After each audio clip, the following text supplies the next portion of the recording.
episode 4 GC News. Mema Obibia Akwaba. I had here latest and hot news. Nkwa Eramede Bremo.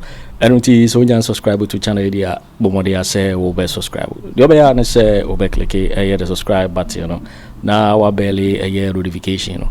We understand new video be upload. You know. When the first person once ebe can a year sa video. Afi we are now like a video. Give us a thumbs up now. Afi. Shema ofori so na when you be here na wo hu ensemo ekoso e wo Ghana memwa afi ye hwe ye ensemo abeto yepno so yinti ye sansemi ya ba betodwa yinti sansemi sema okan no niminia obi wa sempa ene di sa enkomo no na oso opa acho opa Ghana fo acho yinti ne on behalf of the party from your former president Akufo Addo, the national chairman, your flag bearer, your Bawumia, and Yenina. To the many Ghanaians, I know Makuma deep party. I know more Domaye, and Nantene Mabawa 2016, 2020, or more high hopes. Say, or more year, you might walk party, and the party is in Kunim, baby. The many businessmen and women are across the country, or more 2016, or more Toma Japadi. Omo do musika ye be ma adopt the polling station omo boaye edo musika bae the various lecturers are omo various campuses omo boaye omo a research ma ye e bi call ye polling agents ede ma ye many lawyers across the country at 2016 2020 omo nya no so much hope in ACBI about omo nya BBF no omo nya BB no on behalf of the party we apologize and we are sorry Sabi say party near GFun so too. So we have not been fair to certain people at Omobuaye in 2016, in 2020. To many youth are there on high expectations, say commitment BBI, and now say 8 man show biano, a moment me show biano. We should eat the humble pie and admit say no more course buha and kui. Contractors say BNS Chomoka Yentiman Chomoka. Omwa your stronghold, but BNS to me a quaint man yenwi. Schools are necessary, hospitals say to me, you must say sorry to all these people. And as General Secretary of the party, I apologize on behalf of the party. JFK, Justin Frimpong Kodua, General Secretary for MPP. I say, Omu Pacho, Omu Jina Nadu Danko Akufo Addo, Anemu. Any ubia pacho say ubia omo disappointing no to say there omo pacho enti o say omo pacho JFK minia enti me be address JFK with this comment on the market say JFK minia me support no me campaign man no e man JFK but me be address JFK because me dwuma na me ye no Sammy dinia mintimi nya adwuma no intimetena ha adwuma na meye as against nia no we nye nia asem me be address JFK as party secretary MPP ni our general secretary as against seminia JFK nti JFK ti ha obeye general secretary how many times ena me no mienu ye di nkomo ye betimi akan for almost 4 years, getting to whatever I will be here, 2-3 years new. There have been many times I have called you, because you are too busy. There have been many times, me freo, say me can your ma ebebua wan kasawo party, because why you busy?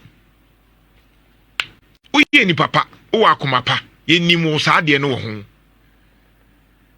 But na problem ni bi wo ho a yenim se enye wa yenim se na Akufo Addo e ma wo wonsa yete sa akwada ye krepo JFK yenim enti nanke ye pese ye boaw mankrofo hu se JFK ya Justin Frimpong Kodua oye general secretary no na Akufo Addo atechere ne nsa gu nachi said the bear be man crowfo who say problem ne nyawo but what tran say ye hwe even when we wanted to call you to tell you say these are the situation na mo we e wa Asante region emre bi me ka bi wa ha kire wo say wo ye general secretary e dey we push ya ba Asante region in terms of development minim say na wo ye But how many times and na Asante region ye kase ye kwan ye hwan ye nneoma ni nyina ye hu se JFK waba aha ene aba be kasa ye nso ne de ukọ yo no krani say nsem trafo dodo na e wo Asante region no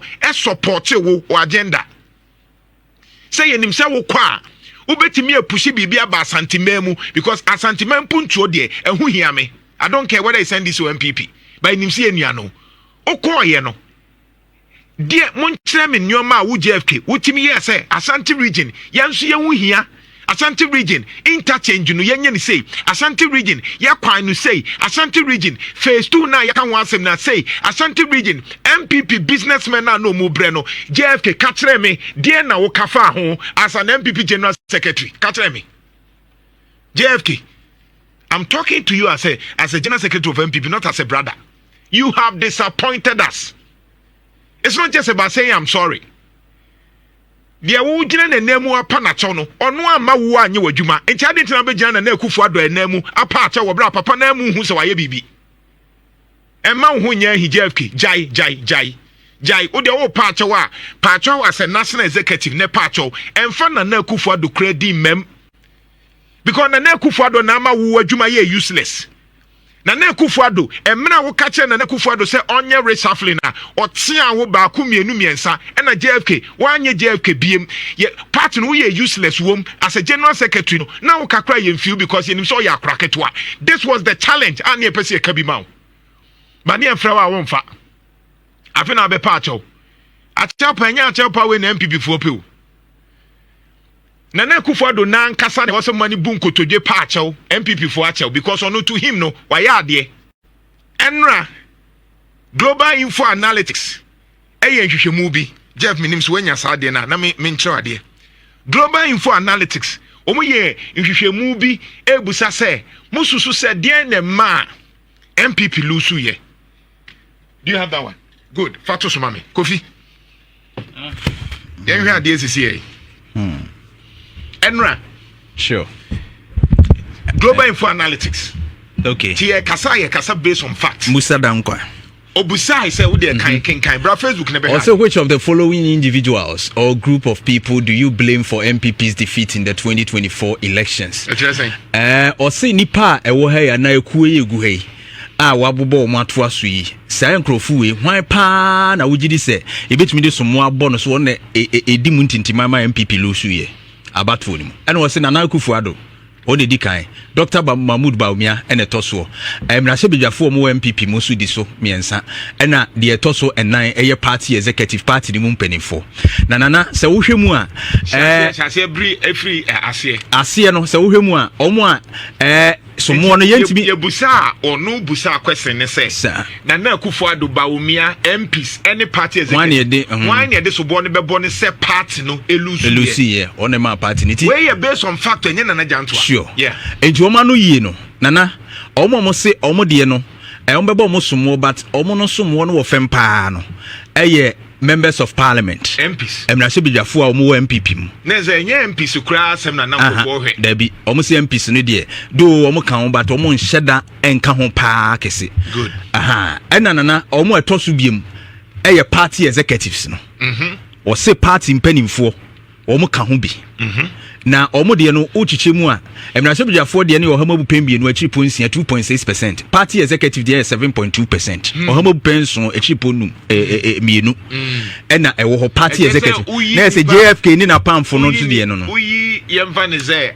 100 nipa 100 siwa emu 7 na say party executive na uyi 100 siwa emu 2 ana 3 ene beka say MPs etino se wo file no so no ena nana efiri ase eba no ne otoso miensa ewo ho a ono so ye bebo no somo enso wo mu bie no Dr. Alhaji Mahamadu Bawumia ono nso de 9.7%. Eje say udi nipa 100 si ho a emu 9 na 10 ebeka say enu muntio so we nipa 100 a emu be 7 beka say party executives and MPP lose so we be 100 si ho a emu be 2 and 3 na beka say MPs we nipa 100 si ho a emu be 9 na 10 and say Dr. Bawumia yenko na Akufo Addo so tina na Akufo Addo de ni Nana or say enokra de oma dipino o mama na ye yire nti hu no pa na o se na Akufo Addo ono ne de ne 80.6% nti se onya ohama bu pe aduowotwe akiri ponsia eje se uyi Ghana for 100 si hɔ a emu 80 say hey ti uyi Ghana for 100 si hɔ a emu 80 say party ne call opposition no Nana do dan Akufo Addo ene ma party ne ko opposition ene nyanya janto na eka party no Ghana for to aba no si Nana Akufo Addo the major reason what say e confirm de bia me kan wa say Dr. Bawumia ne factor no na esua dem Ghana for koto abatia Nana Akufo Addo not even Dr. Bawumia oh yeah na say Nana Akufo Addo confirms it ohwemu Nana Akufo Addo Odnam Dr. J. Akufo Edieso ne de bae. Odnam Ejekun Akufo Edieso ne de bae. Or can record us ye MPP by the National Insurance by ye the way by he was riding on Kufuor's record. And na ono so Bawumia will ride on his record. Inti record na no show party nimu and even outside the party no. And no na show Bawumia percentage awunya ayo elections nimu. And this is clear. And the research will confirm what we are saying here. Say Nana Akufo Addo is the reason for Bawumia's loss. And he cannot run away from it because Kufuor de wo begina so ekan MPP ye say Asante region because Kufuor na de buy we na de buy NDC omunyere. Now Bawumia so be campaign on what de no a. Afei de na Bawumia enhye da nya bibia nkan wo say fight wa policies. And within the party kra no people were angry because of Akufo Addo's action. Ye Kennedy Agyapong said the nani busie fua camera sisi no so cross say obema omu show down na say even ye kwa bathroom na Akufo Addo's factor was an issue ye to abani wie ye kura no nkabom issue osno be nkrofo che say etimi I'm not surprised with the 80% nana all right inti say research about current recent MPP 4% omu hu de ma omu lusu ya the major factor Nana Akufo Addo Nana do dan Akufo Addo in fact I'm sure so mu de NAPO by crowd there. Hey, NAPO de be 100%. NAPO 100% ni na. Hey, serious o. On behalf of the party, from your former president Akufo Addo, the national chairman, your flag bearer, your Bawumia, and Yenina, to the many Ghanaians are no makuma deep party. I no more domaye and Nantene Mabawa 2016, 2020, or no more high hopes.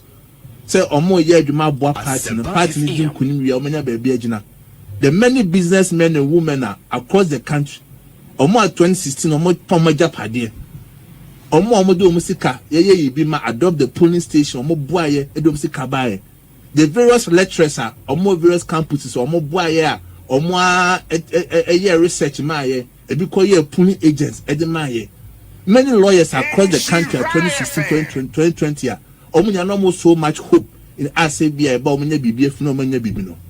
On behalf of the party, we apologize and we are sorry.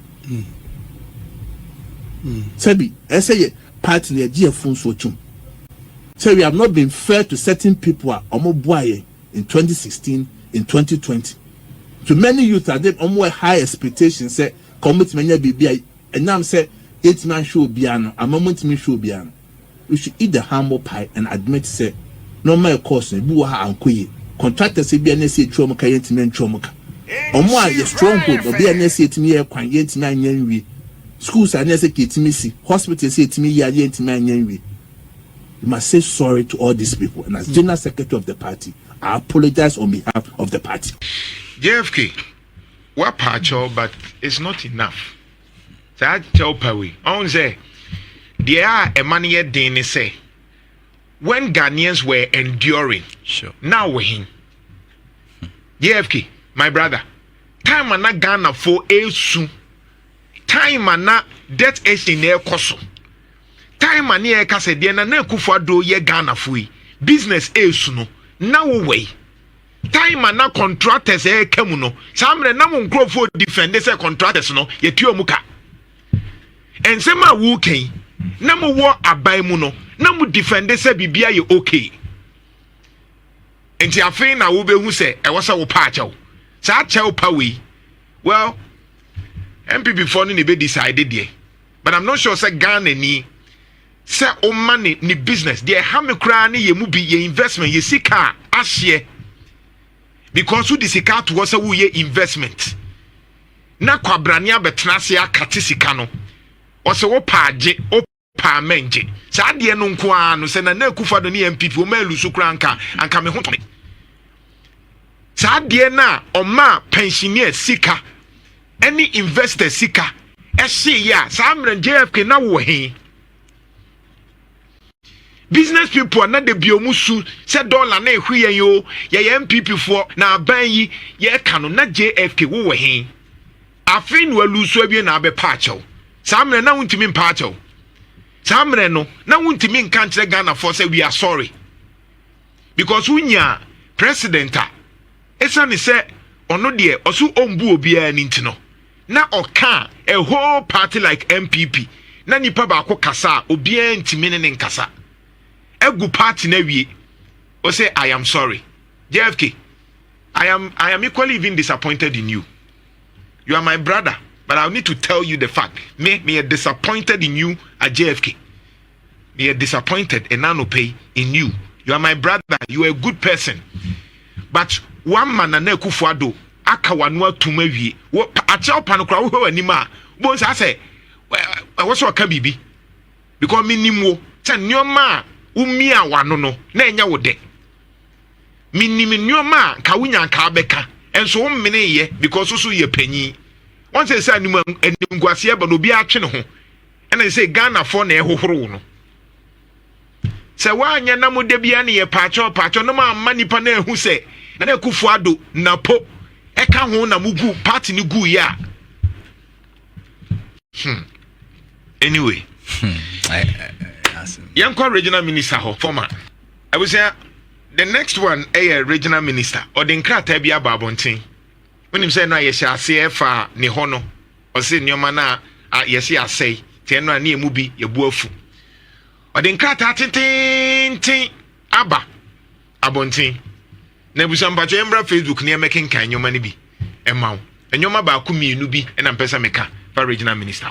Regional minister responded yeah Canadian for can yeah or responded na nkrata na ode abana sure we student central for nchi emu no okoye central for our friends central for afi do be friends central for I say press release there be press release in Nigeria we year man central for yemo hu the rule ono de nkebe press conference to our friends say yen cancel for about say ono nso die ni one friends central for into we a press release sure all right na nana asemo wo kani o se wo responded to abandoned presidential villa no I can't ho asem yeah and a minister no Banglo no I no so ewo Ashanti Regional Coordinating Council all right quick now or say I have observed with worry a video circulating on social media creating an erroneous impression that the former Ashanti Regional Minister Simon Osei-Mensah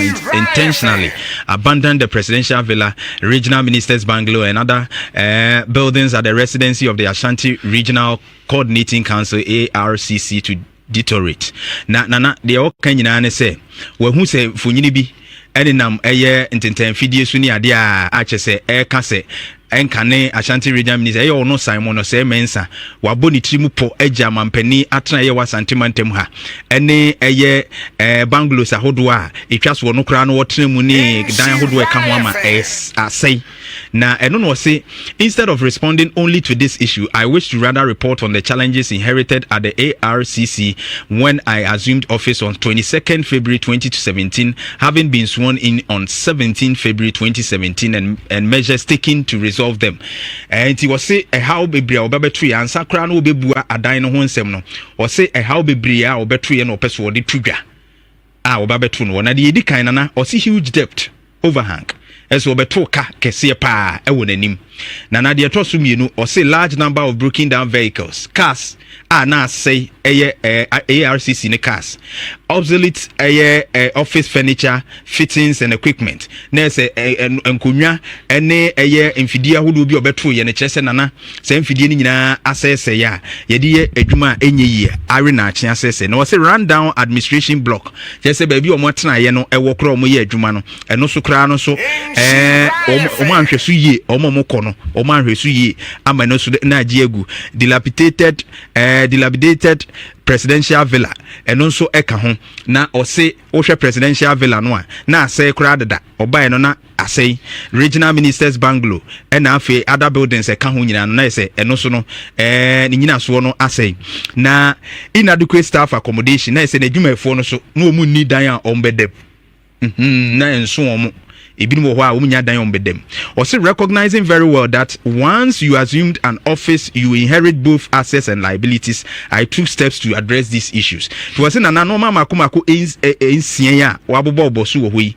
a ɔka sɛ yɛ hawa ɔba bɛto yi yɛde gya wane yɛde asoa wɔ nti ɔyɛ n'adwene sɛ waba bɛto hawa a ɔbɛso ano na watumi aboa ti deɛ di kan ɛyɛ ka no ho asɛm ɛna wɔse na ɛka ɛda hɔ bɛyɛ 1.5 million Ghana cedis ɛnka ne sika no 15 billion na ɔse nana sɛ wohwɛ ne nyinaa mu a na ɛsɛ ama ɔmo kɔgye besia ɛnyɛ yie ɔmo ɔbɛto ka ɔmo kɔgye besia bi ɛnyɛ yie ne ade nti next one no ɔse cars asɛsɛe deɛ ɛtɔ so biem nkonnwa asɛsɛe mfidie asɛsɛe two saloon cars kra ɛyɛ no kra na ɛnyɛ ɛno so asɛe nti ɔno a na use ne car baabi wɔ hɔ ɔno a na use ne sika ɛna ɔde fix next one ɛnti no presidential villa no so ɔse na asɛsɛe dada bungalows no so na asɛsɛe presidential villa na ɛno MPP for se na John Mahama tini a ɔmo use yɛ no se na asɛe okay all right enti no ɔse pictures ɔde ato hɔ nyinaa ɛyɛ no ho nsɛm na ɔde ato hɔ no nti wohwɛ a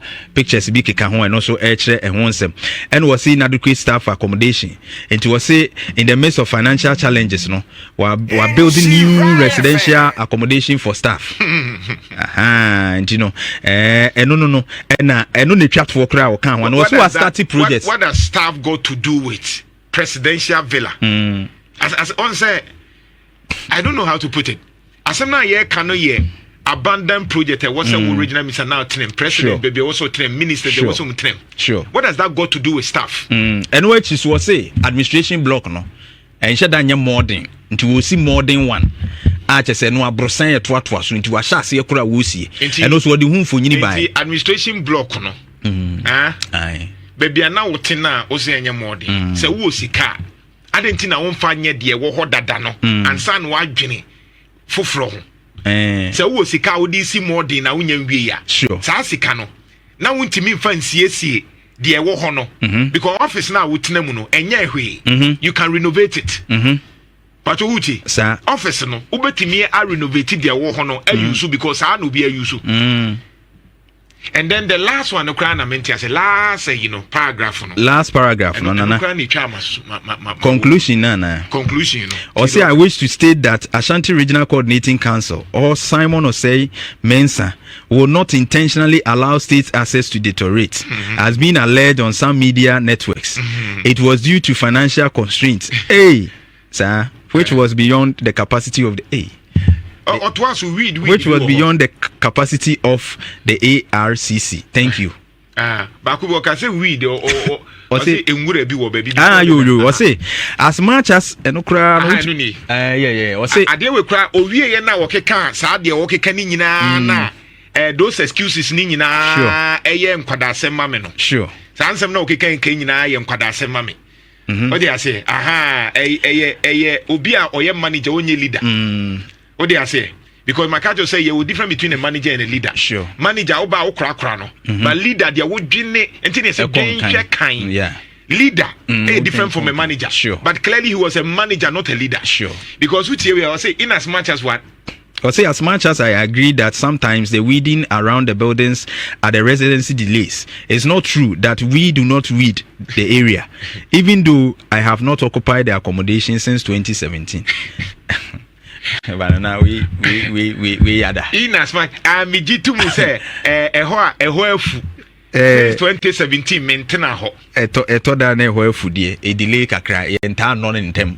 But no so nkyere se honorable Simon say me medical can me position that. Sure. So excuses we are wo ba nyina no ento asumu. What can nyina so ento asumu. Na o se ordinary sika.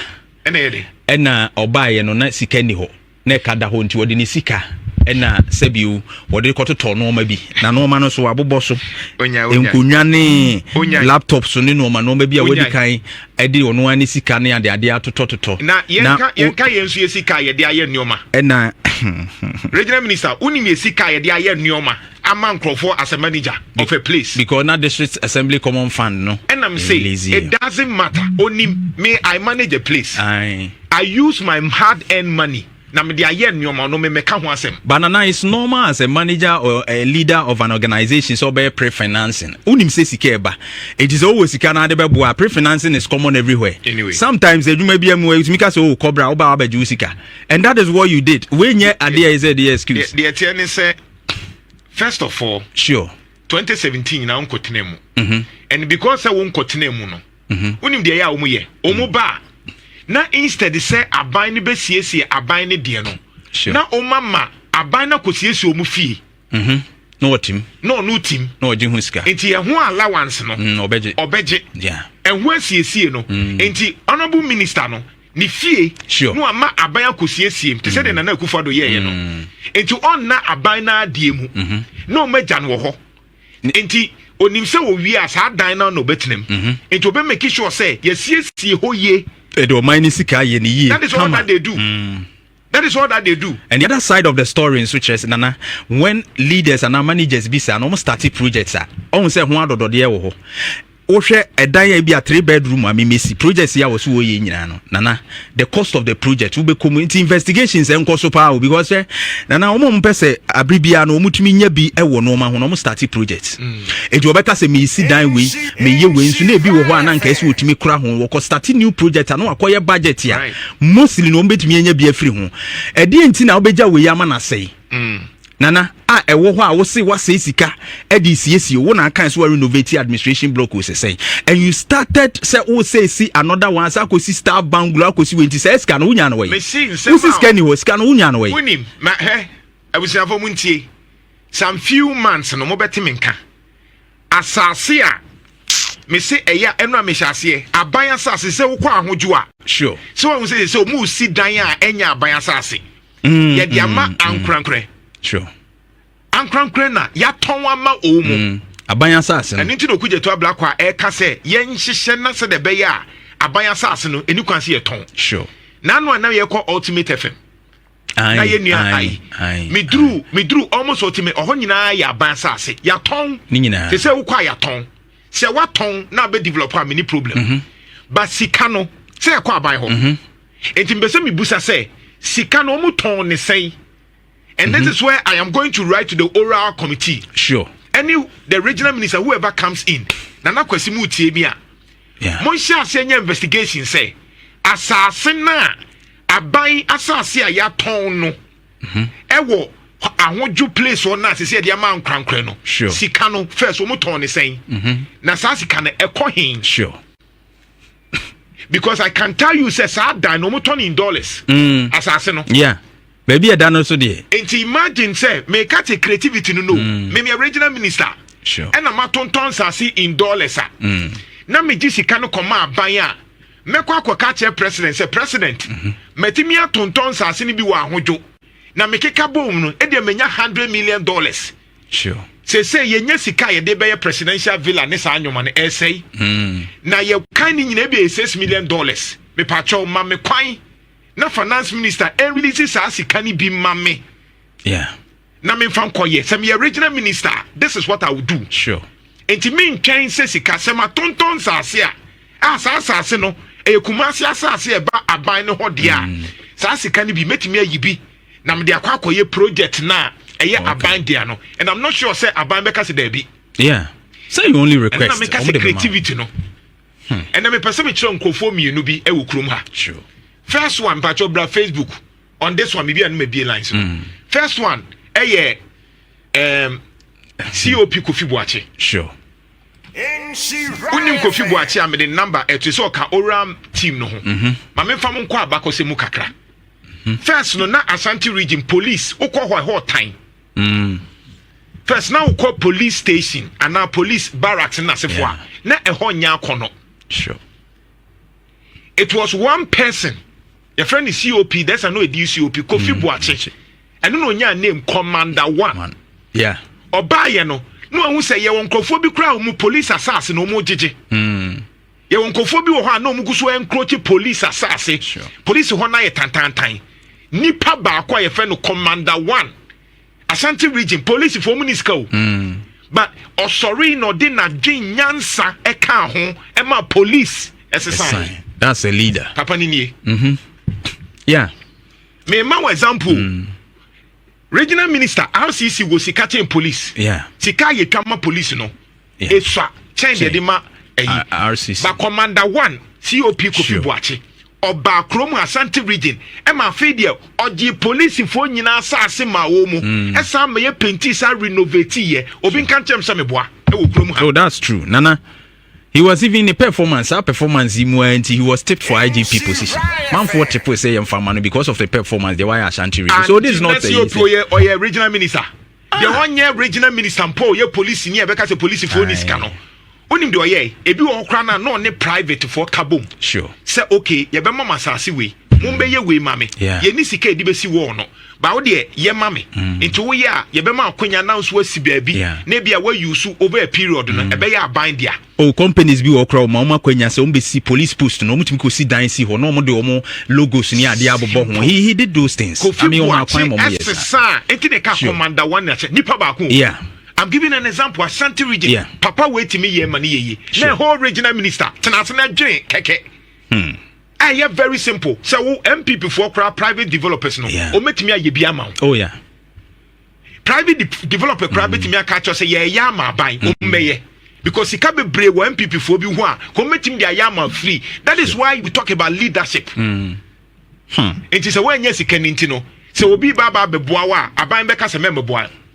Anana house skadi say wanya bi ebi aba because common fund one can see entry bi da o see a delay and the first one buy no kra no de koye maintenance bi ni ade it is a dine no deliberately now person o jai man say that is what we wanted to do because NKM for some mu kotena ho sure and not tena ho na sa de ni na nka afu ankobe yi as we say akusi foforo na say what's up pesika akusi foforo bra bitimi maintain some I mean me de yemfa mranto wo say obeye minister hwan na ya ban asase a kotenam yeah ofie ni wo ho obeso osiesia fine ba kotena sa fie ni mu ukọ KNUST yeah your vice chancellor's accommodation we your vice chancellor oba pe oba kotena ho oh private residence crowd be call oba kotena ho what you say sure oba kotena ho because that is a ho na wo fie sure ba obetu abetena ho because ye mpese e be sa bo kamienu yeah adenti ni agyatum se wo ye panyi a na aban asase wo ho na ya gye ato e ho nso ofe nya se ho mfe o e ho ofe papa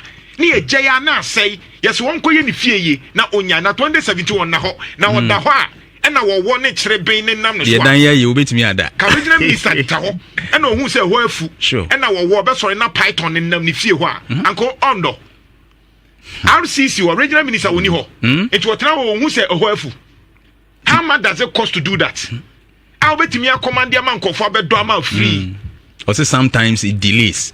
It's in the fear where you delay. Baby, or to say, the regional minister crowd what you want a hokra esum enyumre from Lancaster Hotel to RCC. Regional minister, maybe a court one, na a hosum. Unfortunate. Do you think say sebi em kwada? Some catch and say regional minister we are incompetent dada. Na no nim say me penasem. But sa nyoma we na say who is a manager and a leader. Who a leader, you don't even need any bibia na esika. Yeah. Me ma ye bi nyoma bebre wo ho even at multimedia and come to me agisika ba me ngisika. Sure. Ye wo nyoma bebre wo ho management be catch. Me am na me de me car. Sure. And ke wasa me to petrol go me na me to me petrol de me car call fan nyoma ba e be ye adwuma. Enye bibia na esika. That's a mark of a leader and service to the, you know. Or no, so we be only the heart of service no and answer wo akomo de be som no.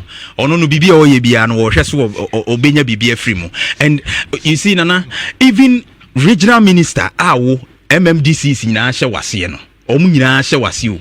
Look at some of the DCs ni MCs performance omu put up in their various districts and municipalities. So no now no na omunyina so no look at poor performance. Anti regional minister a dear power project no betimi na nsa asini Boakye say obeya regional minister wa Ashanti region. This is the major project ono ankasa well leading government. Obeka to say agogo fulani de no na ye adwuma. Look at it. Ami yeti kromu ha ni nyina no yehu ne wa ya fa ho say agogo de no or the peace aba yo for winning and someone about beto yepno so because so we can subscribe to channel idea bomori and say obe subscribe and say had latest and hot news and kwa na me de bremo afi we na our like video no give us a thumbs up na fi share ma ofoforo so na we nya bi hwe na wo hu and someone ekoso e wo Ghana memo hanom so betimi otchere wadwen afaye and some way nyina ho e wo comment box ni mu mo weti minka bi in my next video. Thanks for watching. Like and share the video. You can also drop your comment. Please don't forget to subscribe. Click on the bell to turn on the notification.